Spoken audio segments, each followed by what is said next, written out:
Mahkamah Konstitusi untuk meloloskan satu putra presiden. Itu kejahatan di mata rakyat. Itu fakta.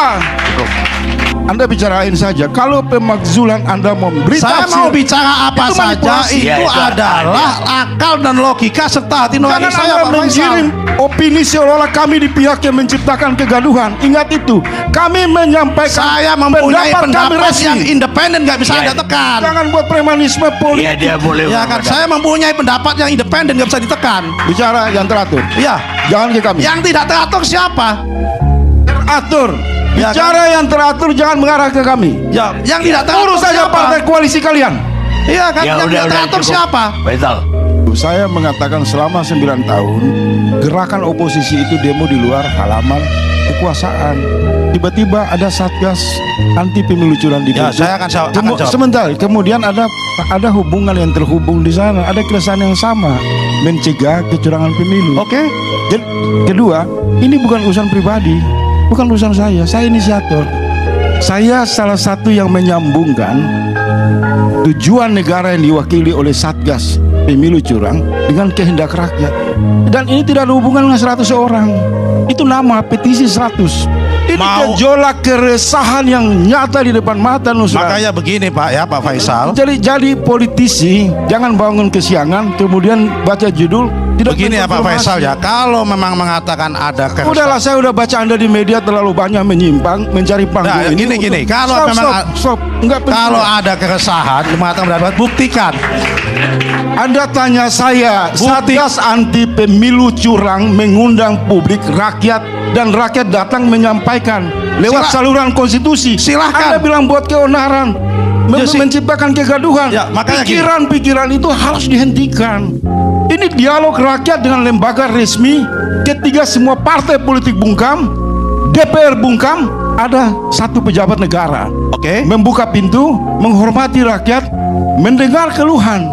Keluhan itu adalah pemakzulan, hal biasa saja, Mas.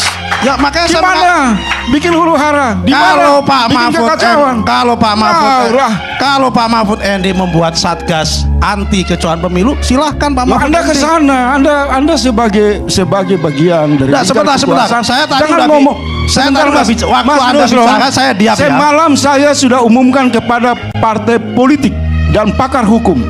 Kalau Anda anggota dewan merespon isu pemakzulan, saya perintahkan kalian yang digaji oleh rakyat bicarakan itu di gedung DPR, bukan tempat di ruang opini publik. Karena itu namanya premanisme politik.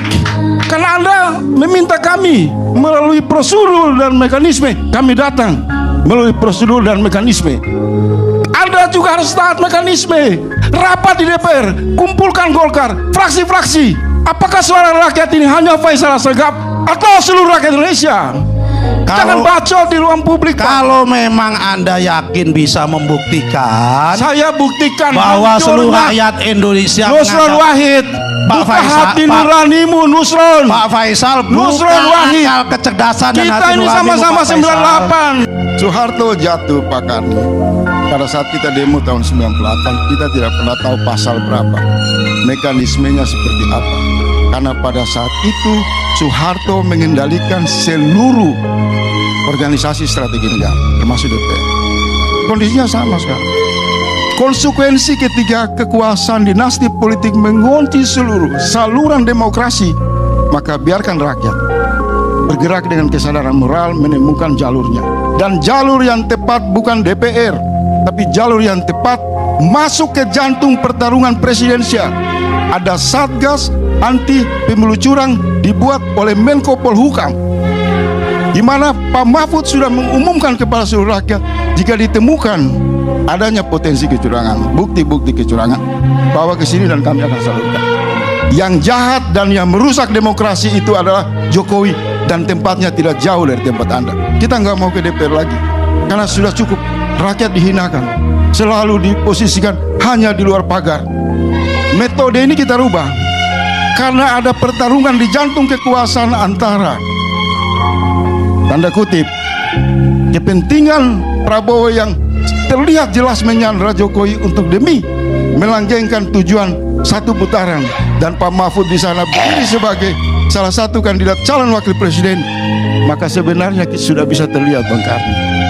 Kalau semua menggunakan infrastruktur negara di pusat kekuasaan dalam pertarungan pemilu ini, maka sudahlah, kita lupakan DPR, kita lupakan partai politik, tafsir-tafsir hukum tata negara. Satgas anti pemilu curang ini akan jadi satu pemantik yang sudah terbukti hari ini. Rakyat lebih percaya Satgas anti pemilu curang. Rakyat tidak percaya Nusron dengan partai politiknya. Rakyat nggak percaya pakar-pakar hukum. Ini bullshit, omong kosong, brengsek semua. Kalau urusan sudah menyangkut dengan kekuasaan, semua dipermudah. Tapi kalau urusan menyangkut rakyat, mereka bicara mekanisme, mereka bicara pasal.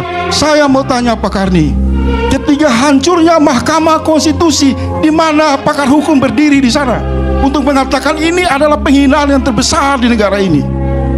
Maka oleh sebab itu, dalam kajian kami, ketika kehancuran Mahkamah Konstitusi itu adalah deklarasi rakyat secara moral bangkit melawan kekuasaan Jokowi tanpa peduli dengan pasal, pakar hukum, politisi busuk yang hari-hari mereka hanya menipu rakyat dengan pasal demi melindungi dinasti politik Jokowi.